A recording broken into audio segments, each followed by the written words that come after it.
대통령이 의원 시절에 초기 비서실장을 지냈던 정윤회 씨, 비선 실세라는 논란이 있었잖아요. 그런데 이혼했고, 그런데 뒤늦게 재산을 나누자는 소송이 이어지고 있습니다. 과연 어떤 일들이 있는지 좀 하나씩 얘기를 나눠보겠습니다.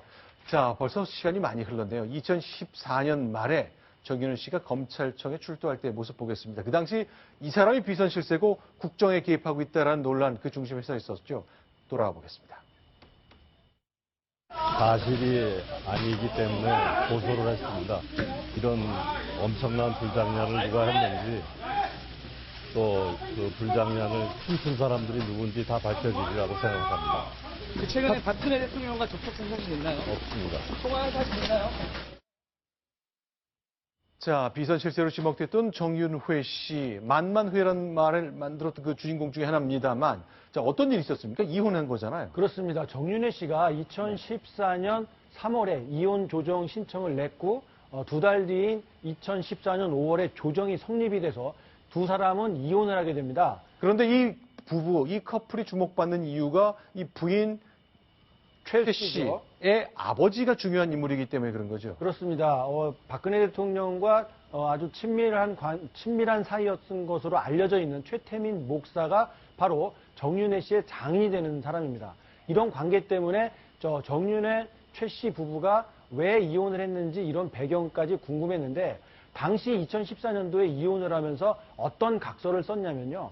이혼 당시 부부 관계를 갖고 부부 사이였을 때 있었던 일은 절대 발설하지 않고 상호 비방하지 않겠다. 이런 문구가 들어있는 사실이 확인이 돼서 도대체 결혼 생활을 유지하면서 어떤 일이 있었던 것이냐 이런 세간의 관심을 궁금증을 키운 사실이 있습니다. 자, 손 변호사님, 이게 재산 분할 소송이라는 게 어떤 겁니까? 네, 일단 그 이혼은 여러 가지 종류가 있습니다만 쉽게 말씀드리면은 합의 이혼, 즉 협의상 이혼이 있습니다. 양측이 이제 남편과 아내가 서로 이혼에 합의해가지고 이혼하는 경우가 있는데요.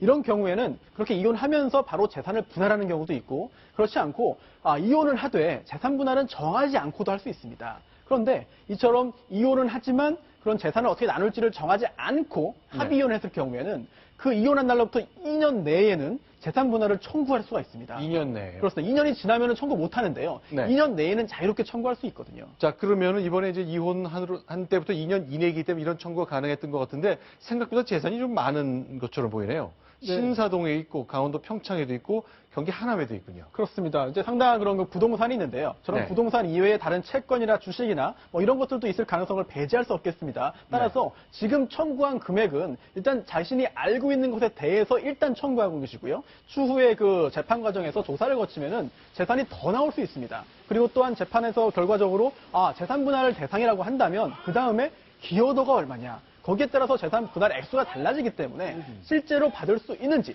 받는다고 한다면 얼마까지 가능한지는 재판 경과를 지켜본 다음에 그때서야 결정될 수 있습니다.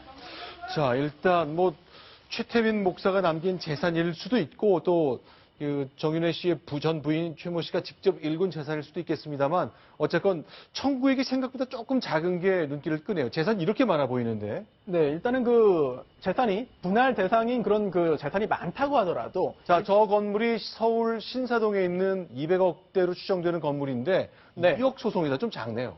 일단은 재판 과정에서 본인의 기여도가 좀 높게 인정될 것 같으면은 얼마든지 청구액을 확장할 수가 있습니다. 하지만 일단 그렇게 굉장히 많은 금액을 청구했을 경우에는 인지대, 즉 소송을 하기 위한 그런 법원에 제출하는 그런 소송의 이른바 비용이 올라가기 때문에 그런 부담을 줄이기 위해서 일부만 청구했고요. 나중에 재판 과정에서 재산이 어느 정도 있는지 또한 거기에 대한 기여도가 자신의 기여도가 얼마인지를 감안해서 더 얼마든지 그 청구액을 확장할 수 있기 때문에 최종적으로 얼마 청구할지는 앞으로도 얼마든지 변할 수 있다는.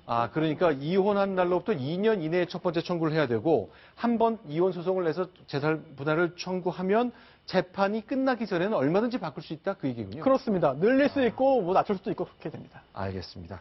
자, 일단 대통령 주변 인물로 이제 정권의 핵심 실세다 이런 의혹을 계속 받아왔던 분이고 그분이 남겼던 재산 관련된 이야기 때문에 저희가 좀 정리를 해드렸습니다.